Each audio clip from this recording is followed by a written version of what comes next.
ಇಲ್ಲಿ ನೋಡಿ ಮೋಟರ್ಸ್ ಎಲ್ಲ ಎಷ್ಟು ಸುಟ್ಟು ಬಿದ್ದಿದೆ, ಎಷ್ಟು ಕಾಸ್ಟ್ಲಿ ಮೋಟರ್ಸ್ ಇವೆಲ್ಲ. ಇದೆಲ್ಲ ಆಗಿರೋದು ಚಿಕ್ಕ ಮಿಸ್ಟೇಕ್ಸ್ ಗಳಿಂದ.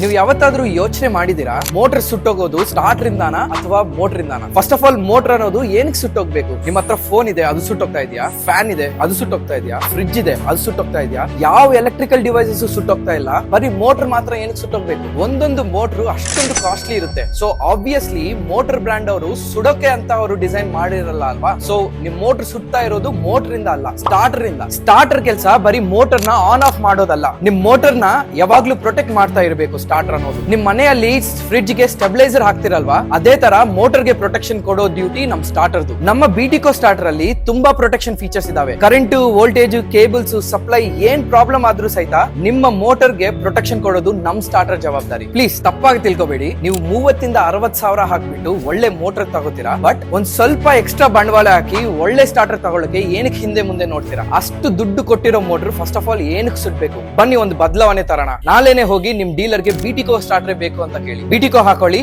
ನಿಮ್ ಮೋಟರ್ ನ ಸೇಫ್ ಆಗಿ ಓಡಿಸಿ. ನಮಸ್ತೆ.